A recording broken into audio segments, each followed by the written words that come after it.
Hi, this is Gary with Gary Sprinkler Repair Service, and today I'm going to show you how to install and repair a broken sprinkler valve. So stick around and I'll show you how we're going to get started here. Okay, a couple of tools that you're going to need today if you've got an opportunity to use one. Use a ratchet cutter. You're going to need channel locks to open the can of glue and the primer. Also to tighten in the male adapters. This is a male adapter for a 3/4 inch valve.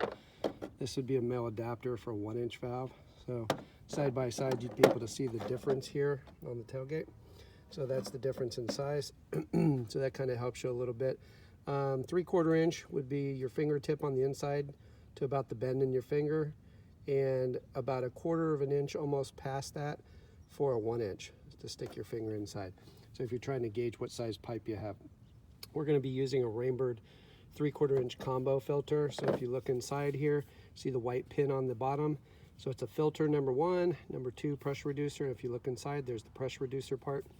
So those will thread into the new valve. So there's our new valve. And so we're going to need a male adapter to put into this side of the valve so we can glue that onto a pipe. So you can see I can glue that onto a pipe. So that's going to go right here. And then the filter and pressure reducer will go on the outside, and these are for drip valves. So if I was doing a lawn valve, it would just simply be 2 of these male adapters glued onto 2 pipes, done.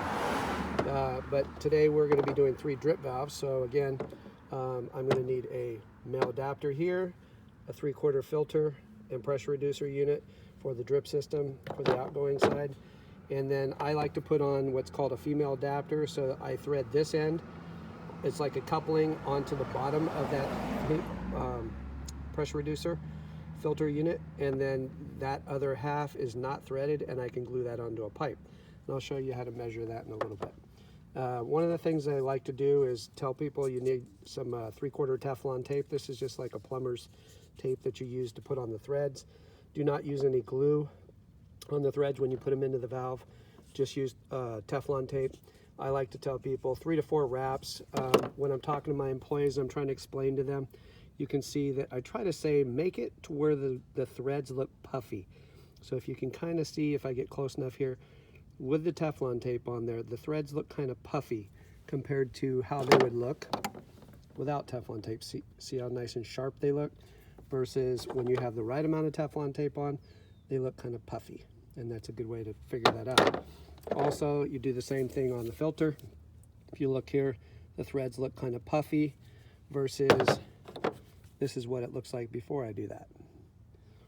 On the bottom half, since I'm going to be threading this female adapter onto there, these have a tendency to split out if you try to thread them on too far, especially if you put way too much Teflon tape on the bottom. So if you notice on the top here, it's kind of puffy, but I don't put quite as many threads on the bottom. So see how it looks a little bit more sharp on the threads, and that way I'm not putting quite as much, and I can thread this on by hand onto the bottom here. And that way, over time, the pressure of having too much Teflon tape on this bottom thread doesn't have a tendency to split the side of this thread out on this female adapter. So this is called a female adapter. That's slip threaded. This is called a male adapter, since it's only got threads on one end and it goes into something, versus female has threads going into it. And again, we're using 3/4 inch valves. If you look at the holes on the bottom, they're size for 3/4 inch. That's what these guys are going to go into. So I'm going to put that one in there, this one in here, and this guy on the bottom. And then I'll cut my pipe right about there and right about there, and then I'll glue it on with some glue and primer. I'm also going to be installing a pressure regulator today for this customer because they've got way too much water pressure and they're having a problem with the valves breaking and blowing the breaker lids here off on the valves.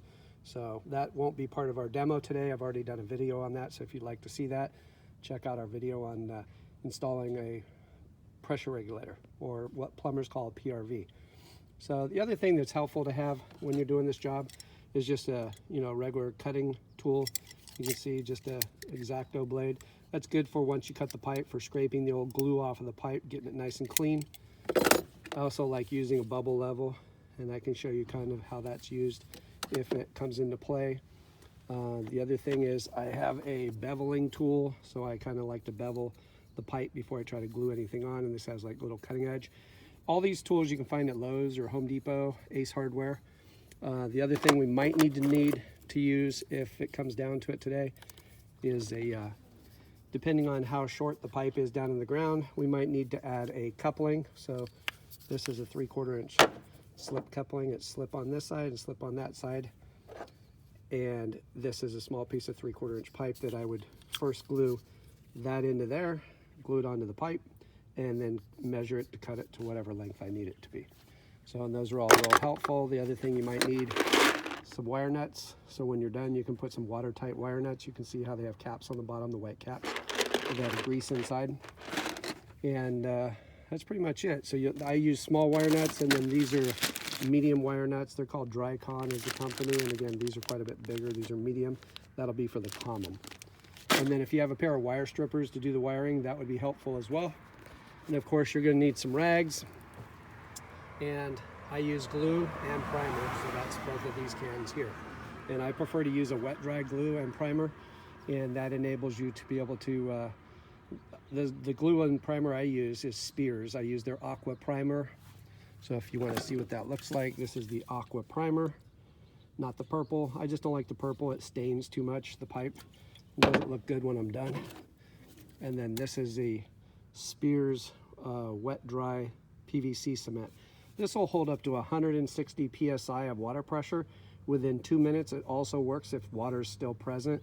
So if you're having a little issue with the water keeps trickling up or down your pipe, kind of a pain in the backside to glue something on, you want to make sure you use a wet dry glue. Or even Christie's makes a glue that doesn't even require a primer. Anyhow, so that's some of the stuff you'll need. If you don't have one of these ratchet cutters like this, you can always use just a regular hacksaw. This is just a little saw, and you can see the teeth on it are like a hacksaw. That's perfectly acceptable for cutting PVC pipe off, and that'll work just fine as well. So another thing might be helpful to have is a pair of snips. I use Corona. They're pretty good for in case when you get down there and you're trying to dig around, if you run into any roots, you can kind of cut them out by hand. I use knee pads here, so you can see there's some foam knee pads to kneel down on, just to kind of make it to where you're not killing yourself, because you're going to be there probably a little while. And that'll be it. So I'm going to get started. I'll get all these buttoned up and put together. I'll show you what they look like when they're all put together and ready to go. And then we'll head on to the backyard and we'll do the valve replacement. One other thing I did want to show you today is how to install one of these male adapters in a valve. So I'll take a few moments and I'll show you how to do that, as well as putting the female adapter on the end here.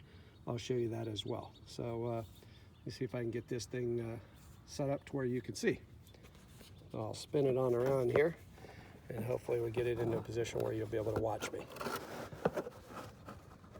Okay, so when you're putting this guy on, I just start threading it by hand onto the pre-Tefloned filter pressure reducer. These are made by Rainbird. It's called a combo filter, by the way. And then you just go ahead and put it on here. You start getting it on there nice and tight. And then when it feels like it stops, stop. Don't keep going. Okay, next I take my valve. It goes on the outgoing side, not on the side with the solenoid and all the screws. It goes on the outgoing side where the breaker lid's at. Just go ahead and place it in there, back it up till you feel it start, and then just go ahead and twist it into place, just like this. Hopefully I'm filming all this for you. And then I don't get them too tight in the beginning, just because a lot of times if I want to keep them low profile like this, to where when the valve's installed, they're kind of all tipped to the side, so the filters don't stick straight out. It makes it easier to put a protective bag over them. So I don't get them too tight, so that when I go in the backyard, once I see where they're going to be positioned with the other valves, I can line that up the last little bit. But again, you just want to get them nice and snug. You don't need to get too carried away on these. They are plastic threads, so you can strip them if you got the super strong Kung Fu grip. Next is your male adapter. Just go ahead and place it in on the pressure side of the valve here that has the solenoid. Go ahead and place it in there, snug it up by hand, and then you want to go ahead and take your channel locks and tighten it the rest of the way down. I can tell you a 3/4 male adapter will thread all the way into a Rainbird valve, all the way till it bottoms out. Usually if you're using a 1-inch, these rarely, if ever, bottom out. So if you're bottom that all the way out in a 1-inch valve, probably good possibility you're going to split your valve or break your male adapter. So these usually stop about 1/8 of an inch short of the valve body. So anyway, that's pretty much it. I'm going to go ahead and put all these together like I said earlier, and then I'll meet you in the backyard and we'll get started. Okay, we're in the backyard now, and I just took my valves. This one was for future, so you can see it was never used. So we're going to get rid of that one since it's no longer going to be needed. This is why I need a pressure regulator on this house. It blew the lid completely in half. So that is a drip valve. There's the no filter on this, just a pressure reducer. And we're going to be installing a filter and a pressure reducer and replacing this drip valve. Replacing this drip valve here, you can see it does have a filter and a pressure reducer, is this guy down here that steps the pressure down to 30. This is the front lawn that's now artificial turf, front lawn that's artificial turf, these two. And then the last one is the drip system for the front plants. And again, it has a filter and a pressure reducer, which we'll be installing that. So I showed you that combo filter. And then of course, not to be involved in this video, but this is where I'm going to be installing that brass pressure regulator to step down the water pressure so we're not causing this issue, blowing stuff apart. So first thing you want to do is obviously make sure the water is turned off. Here they have a water shut off, if you see right here down in the ground. So you want to turn that off. You also want to turn on one of the bleed screws on top of the valve here, just to open it up, see if any water sprays out. None does, so that means we have a good water shut off. If you can't use the bleed screw, if it's too tight, you can always take the on-off handle, turn it on here, and you don't hear any water, so the water's off. You want to make sure that before you start cutting these pipes, because otherwise you're going to get wet. Since I need this valve, and this valve, I need to make sure what my wire colors are, so when I'm done I can put them back in the same order that the homeowner had them wired up on the clock. So if this was back valve, and front valve for the plants, they remain that way on the clock so it doesn't mess them up. So if you look here, you can see this valve right here that's straight across from this has a red wire that was attached to it as a station wire. The next one next to it had a yellow, and the one for the front all the way over there, that one had a green wire. And then you want to see what they all share in common, because each valve has 2 wires, so you want to see which one there's going to be a wire off of each one of these. So wire off of that one, wire off of that one. They're going to be twisted together, as well as a wire from that one. All 3 would be twisted together. Normally that's a white, but it's a good thing I checked, because as you look here today, you can see all 3 of those station wires were connected to a blue wire. There's like a light blue wire right there on the top. Kind of hard to see with the light, but if I pick it up, you can see it's a blue wire. It's kind of faded from the sun. The other thing that is important when you're replacing valves, just so you know, red fades to pink, and then it fades to white. So if you look here, red is initially red, and then it turns pink, and then it turns white. So you might confuse that if you don't take a moment to, if you look here, down here I stripped the wiring back so all the wires look nice and brand new over there. And that way I could tell exactly what color they were before I cut them. Because orange wire will fade to yellow. So even though that looked yellow, it could have been the orange wire instead. Because orange fades to yellow, and green usually stays green, it just turns real pale. And blue, the same thing, turns real pale, and they're hard to see. Brown tends to fade to gray, and just different colors fade. Black and brown are really hard to see what colors they fade to, but again, orange fades to yellow, and yellow fades to yellow, and then eventually to white. So that's that part of it. Next, I'm going to go ahead and cut this off below the male adapter right here, so I'm going to probably cut it down about here and put a cap on it since it's not going to be used anymore.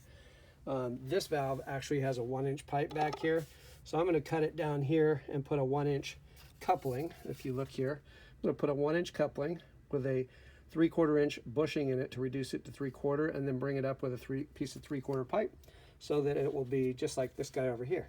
You can see 3/4 pipe. So at one time this was a back lawn valve, and when it was no longer being used because that got converted to patio, somebody just put a bigger valve on there and reduced it down. So that tends to be too much water pressure when you're doing drip irrigation. So it's best to reduce it with a 1-inch coupling that slip. I can glue that onto the pipe down here, and then bring it back up with a reducer bushing to make it smaller, and then glue my 3/4 inch pipe in, and then I can glue my 3/4 valve on, and the outgoing side's already 3/4 inch. good way of solving that issue if you have a 1-inch pipe there and a 3/4 inch pipe here. So, and again, I'll be cutting these, this one down so I can bring it up with new 3/4 pipe. But this guy here, I'll go ahead and cut it right below the valve. These gray risers, these Schedule 80 risers, you can't really see, but you can see some Teflon tape back there. Those are threads. You want to make sure you cut below the threads. On the outgoing side down here, I'll be cutting just below this male adapter right here, and I'll probably try to eliminate that glue line so I don't have to scrape it off my pipe. And if it's too short, then I can always bring it back up with a coupling and a small piece of pipe. These are 1-inch. These used to be front lawn, so you can see back in the back, again, 1-inch pipe, 1-inch pipe on the front. Those are going to get cut and capped off. He no longer has lawn there. And this is 3/4 in the back already, and I'll be cutting it below and cleaning it. I'll try to get cut below most of that blue glue down there to where it has a purple primer line running down, and that way I don't have to spend a bunch of time cutting glue. And then I'll put my new valves on, and I will go ahead and show you after I'm done how that looks. So it is fairly easy. First thing I like to do, these pipes tend to be in California here. They use schedule, or they call it class pipe, class 200. It's real brittle. We also call it eggshell pipe. That tends to shatter real easy. So the best thing you can do is take a hand saw to that, or I'm going to be using today, if I show you, my reciprocating saw right here with a hacksaw type blade in it. And that way I can get a nice easy cut without shaking the valve as I'm sawing. But if you don't have that, just use a hand saw, but always cut this side first because you have the stability and the rigidity of this back pipe to help stabilize that, so the valve's not shaking around too hard like that when you're trying to cut it, and it doesn't want to shatter and make it an uneven cut down there. And then we'll go primer, glue on our valve and our pipe, and then we'll glue them on. I'll show you how that's done in a minute. And when we're all done, we'll wire them back up. Turn the water back. Okay, well, we've got the 1-inch coupling with the reducer bushing coming up with 3/4 inch pipe added on to this valve so that we can make sure that it's 3/4 by 3/4, 3/4 by 3/4, cap the last valve, cap the one lawn valve. This is 3/4 by 3/4. So all we got to do is put on a 1-inch cap. By the way, if it's the outgoing side, since there's no valve here anymore, you don't need to glue these caps. Just push them on the pipe, just in case you ever want to use them down the road. So you want to put primer on the inside. You can see I've primered that already. So we're going to get the aqua blue primer here, come over and put some aqua blue primer on this pipe all the way around. And then we're going to come back, do the same thing for the glue. All right, so give me just a sec here because I have to put some inside the cap without getting it on my phone here.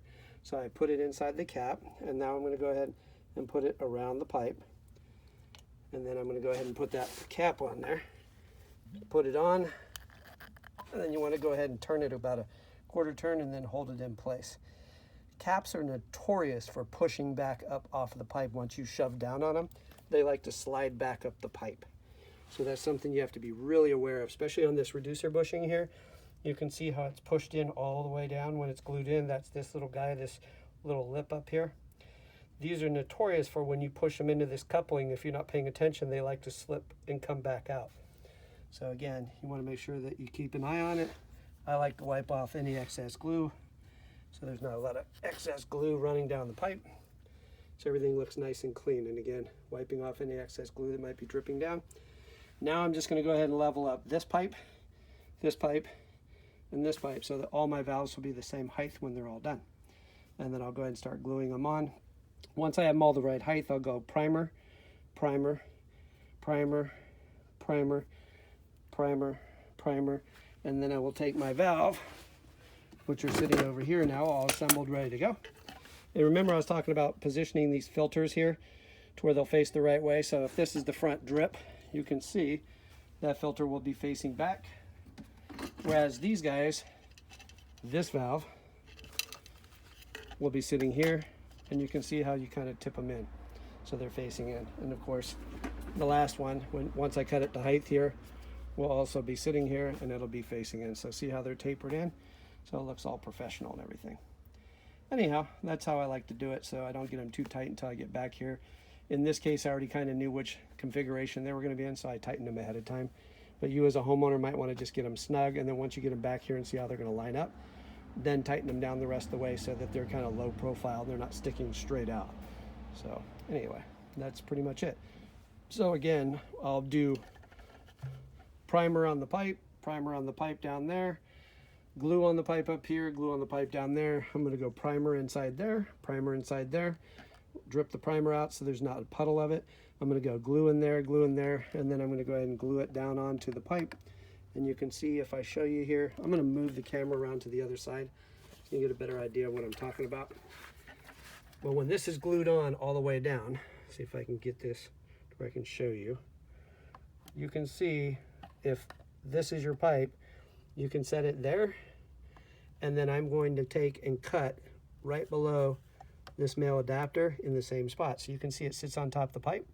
So I'm going to cut that guy to where it sits on top of the pipe as well. And then it should be the right height. If it's not, if it needs to be up a little bit higher, I can always add a coupling down here and a small piece of pipe so that this comes up to the right spot, which is exactly what I think I'm probably going to do on this one. So I'm going to take a break. I'll come back when I get that done. One other thing I want to show you here before I get too far along. I've got the first valve on here now. You can see how I reduced it from 1 inch to 3/4 as it comes up.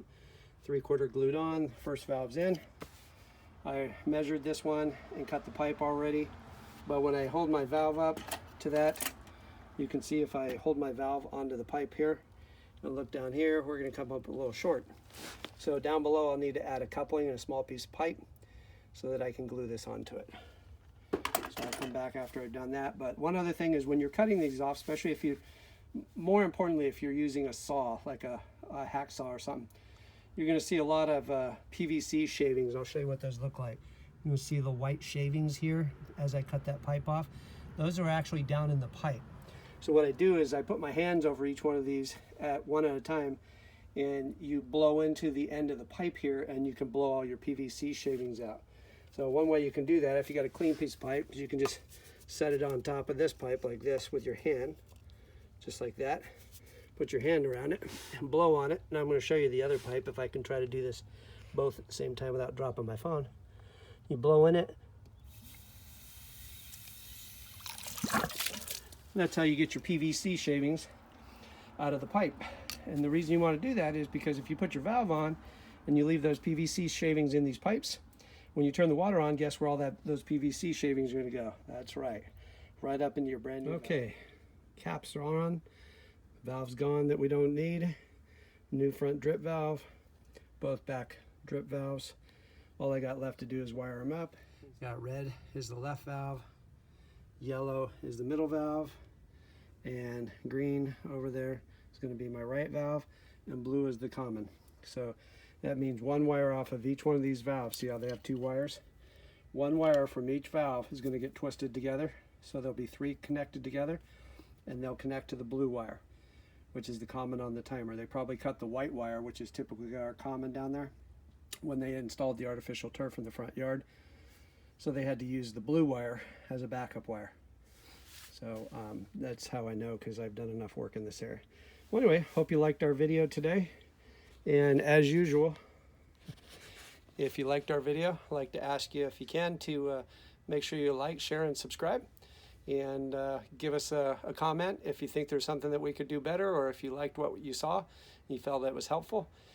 And until we see you next time, take care, and good luck with the sprinkler repairs, and send me a comment if you'd like to see a video on something specific that I haven't shown yet. We have about 18 videos now. Thanks.